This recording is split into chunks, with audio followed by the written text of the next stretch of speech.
Bom, gente, vamos dar início a mais um vídeo onde eu irei trazer mais um caso pertencente à obra O Ciclo da Autossabotagem, de Stanley Rosner e Patrícia Hermes, tá? Aqui no comentário do vídeo em destaque você vai encontrar aí a playlist, o link da playlist onde eu venho tratando dos diversos casos trazidos por Stanley. Aqui eu vou falar da paciente Betty, uma das pacientes do Stanley, né? Uma mulher cujo marido abusava dela, tanto verbal quanto fisicamente. Então Stanley, por meio da escrita de Patrícia Hermes, ele conta: semana após semana, Beth começava a sessão dizendo: você não vai acreditar no que ele fez essa semana. Semana após semana eu ouvia.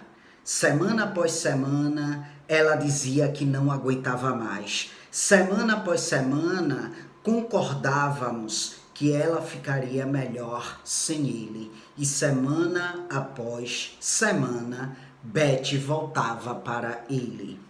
E vinha a mim com o mesmo refrão: você não vai acreditar no que ele fez essa semana.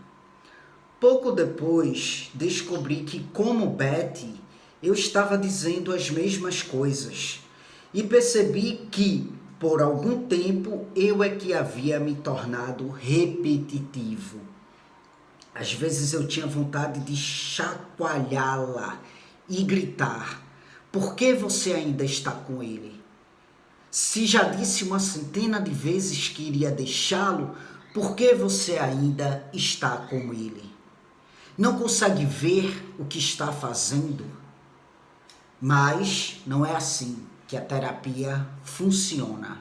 O Stanley conta que a vontade era essa, mas no entanto não é assim que a terapia funciona. De vez em quando, nas horas negras da alma, fico pensando se a terapia funciona mesmo em casos como o de Betty. Mas nós dois perseveramos, porque Beth é, sob vários aspectos, uma criança. Prestem atenção nisso. Ele diz: Beth, sob vários aspectos, é uma criança que mantém em segredo o fato de sofrer abusos sexuais do pai. Ela sabe que, fora isso, a única alternativa é o abandono total ou mesmo o aniquilamento. Então, se há tantas repetições e nós lutamos para entendê-las e vencê-las, é razoável perguntar: por quê? Existe uma compulsão à repetição, um instinto que nos faz repetir um comportamento, tal como sugeriu Freud.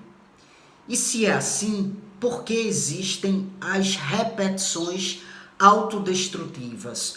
Como explicar, além da repetição de atos autodestrutivos, a repetição de experiências dolorosas em sonhos e memórias? Seria isso uma tentativa de alcançar algum domínio, de mudar as consequências, pelo menos uma vez?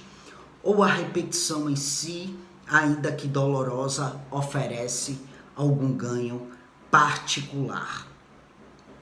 Pois bem, vamos lá para alguns comentários referentes a isto aqui e inclusive referente a esses questionamentos que Stanley fomenta aqui no livro. Pois bem, todo ser humano ele tende a recair nessas repetições. Todo ser humano ele tende a ser acometido por esses ciclos de autossabotagem. E aí a pergunta que mais é pertinente é exatamente esta: por quê?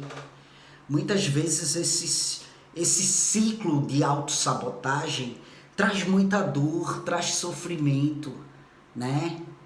Então, por quê? Por que nos mantemos nesse ciclo de autossabotagem?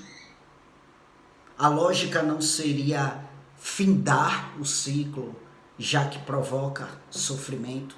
Muitas vezes as mulheres, inclusive, se perguntam por que o relacionamento me faz sofrer e eu me permito continuar, eu permaneço no ciclo, eu não consigo findar. O que é que acontece? Né? Bom, existem vários fatores que levam a isto. E um deles é justamente essa repetição, que é um comportamento abarcado por um instinto, como sugere Freud, só que a fonte que vai levar a esta repetição vai para além de biológico, vai para além daquilo que é instintual, sabe? E isso vai estar ali na dimensão do inconsciente. Existe aí por um lado, uma insistência do retorno do sintoma, onde podemos falar de retorno do recalcado, ou seja, o que seria isso, né? Algo que proporciona muito desprazer ao nosso ego está ali, na dimensão do inconsciente. Não temos consciência. Muitas das nossas experienciações dolorosas, muitas das nossas representações dolorosas estão ali na dimensão do inconsciente, né? Por quê? Porque são representações, porque são ideias que nos fazem mal, sabe? Que provoca um desprazer gritante ao ego e por isso está ali, na dimensão do inconsciente. Mas aquilo ali, essa representação vai tentar retornar. Essa representação vai tentar, de toda forma, ganhar a dimensão da consciência, porque aquilo lá quer ser resolvido, aquilo lá quer ser elaborado, aquilo lá quer ganhar nomes, quer ganhar um simbolismo, quer ganhar uma significação, entende? Então, há uma insistência do retorno do sintoma. E muitas vezes essas repetições são sintomas gritando em nós. Um desses sintomas muitas vezes há de ser uma criança sofrida ali no inconsciente, que insiste e existe na vida desse adulto. Está ali gritando porque está sofrendo com traumas que fora lá da sua fase. E muitos dos traumas da fase da infância, quando não resolvido, não vai simplesmente desaparecer da vida desse ser humano.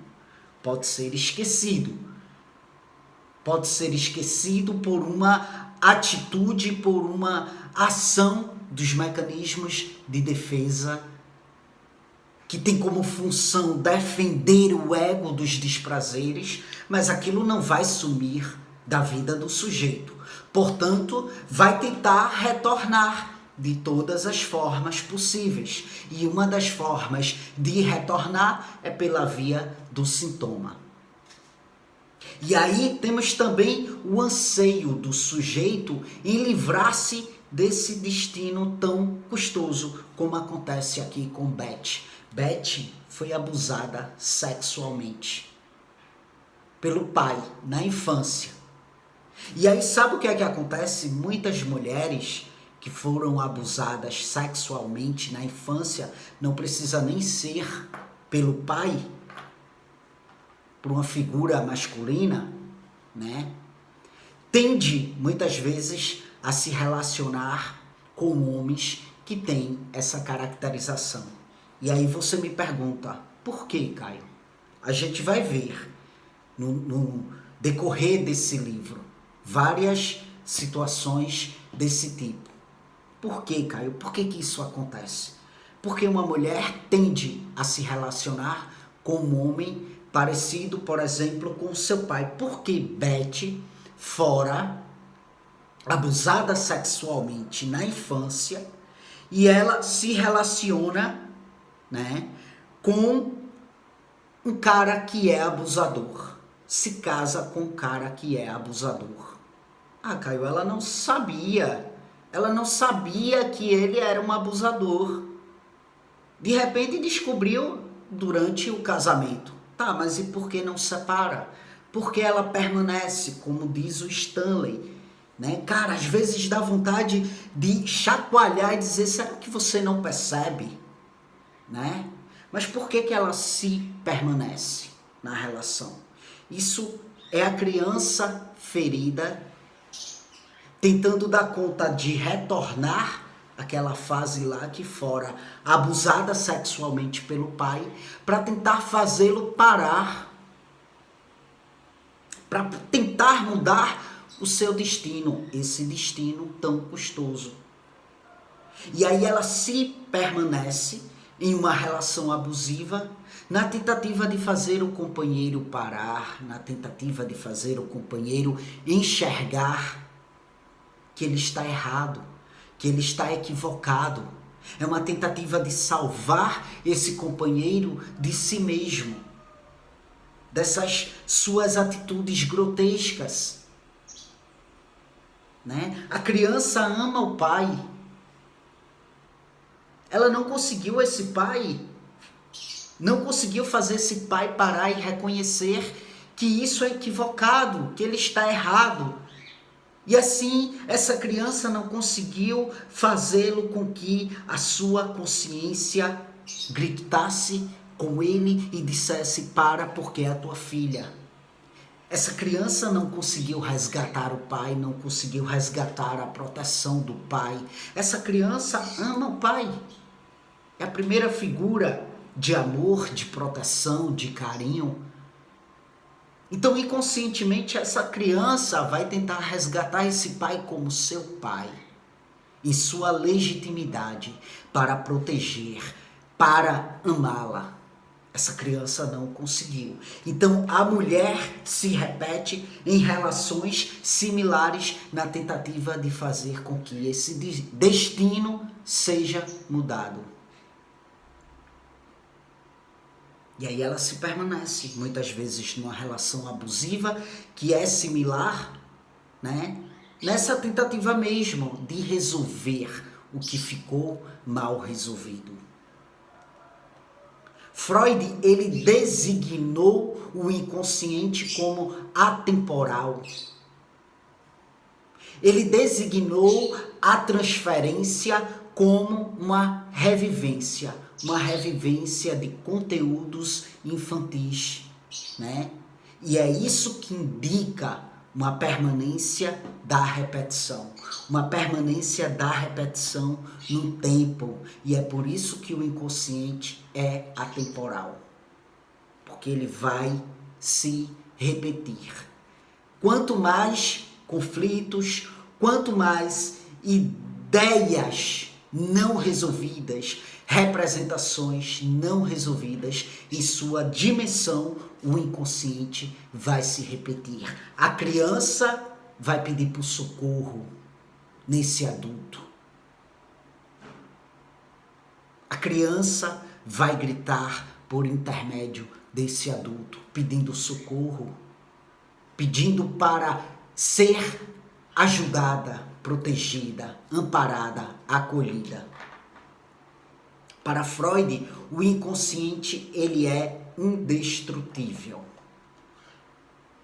Não adianta pensar, mas isso foi há tantos anos, isso foi há tanto tempo. Isso não existe mais. Existe sim, faz parte da vida, do desenvolvimento e da história desse sujeito. Então, como que isso vai desaparecer? Como eu disse, pode ser esquecido pelas ações das defesas do ego. mas não desaparece. O inconsciente vai estar lá, abrigando essas questões, porque o inconsciente é indestrutível.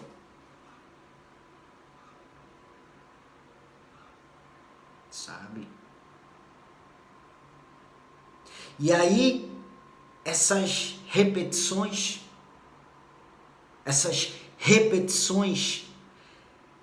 onde na sua fonte estão as questões inconscientes, isso aí possibilita a pulsão, isso aí possibilita de dar à pulsão um novo destino. Porque essa tentativa mesmo de resolução daquilo que é sofrido, daquilo que é conflituoso, daquilo que esmaga o cerne desse ser humano, desse sujeito, sabe? Então, por isso Beth se repete nessa relação abusiva com o marido. Ela não conseguiu resgatar o pai. E aí está nesse ciclo tentando resgatar o marido, em paralelo com a criança que tenta retornar, que tenta fazer o retorno para resgatar esse pai, o amor desse pai, a proteção desse pai, né? Pois bem, gente, para além disso, eu gostaria de fazer uma consideração com relação a essa expressão aqui, mencionada pelo Stanley e escrita pela Patrícia Hermes. Ele fala aqui, ó, de vez em quando, nas horas negras da alma, fico pensando se a terapia funciona mesmo. Eu queria falar um pouquinho sobre essa expressão, horas negras da alma. Veja que ele se refere a essa expressão como algo que está sendo danoso para ele, ruim para ele, um momento difícil, um momento de defasagem do emocional, né? Então, essa palavrinha aqui, horas negras da alma, né? Isso aqui se refere a uma palavra que remete a um racismo institucionalizado, tá? E aí eu não quero aqui problematizar, nem dar uma de militante, mas é porque eu busco muito ouvir, escutar as pessoas para entender suas demandas e para entender o que as afetam, né? E eu vejo muitos negros falando sobre essas expressões, né, que são sedimentadas por um racismo institucionalizado, sabe? A palavra negra, ela é muito usada para fazer referência àquilo que não presta, àquilo que é ruim, àquilo que é danoso, entende? E por quê? Quer dizer que as horas brancas da alma remete aos momentos maravilhosos, aos momentos virtuosos, e as horas negras da alma faz referência aos momentos complicados, difíceis, danosos, de um emocional defasado. Por que a expressão, por que essa expressão sempre tem que ser usada para fazer referência ao que não presta?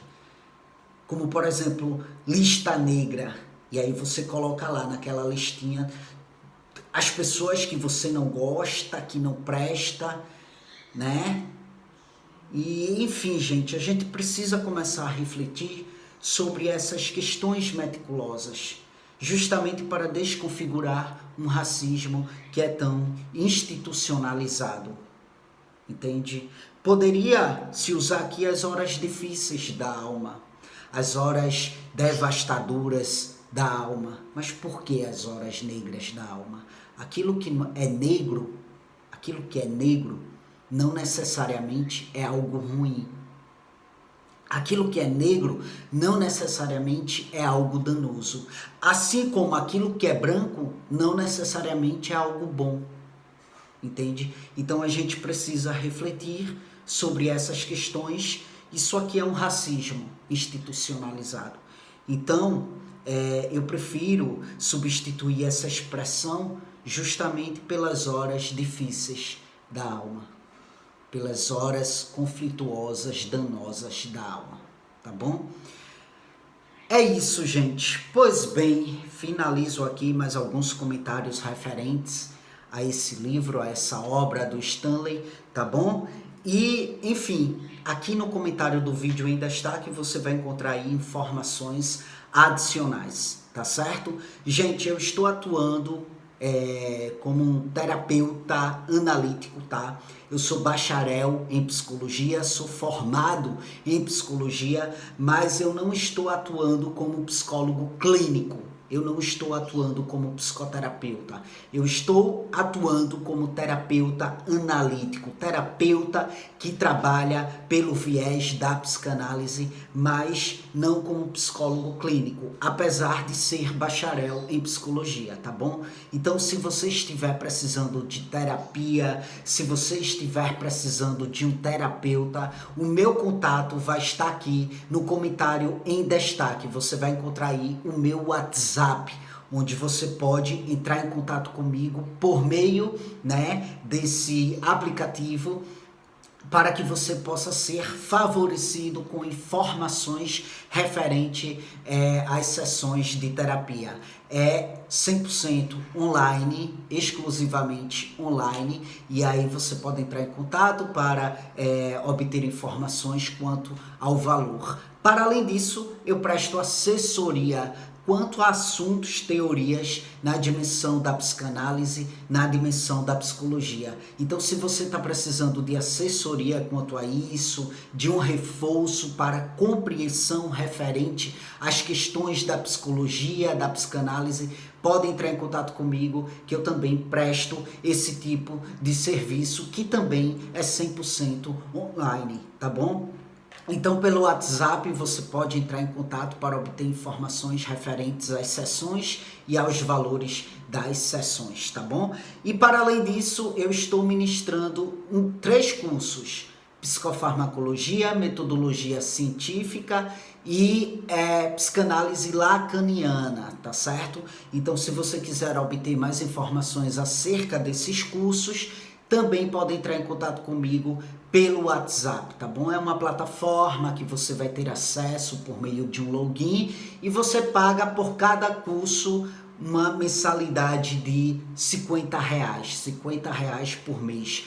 Os cursos são contínuos, a plataforma é alimentada de forma constante, certo? Então, se você tiver o interesse, é como se fosse uma Netflix do conhecimento. Então, se você tiver interesse, entre em contato comigo por meio do WhatsApp para mais informações.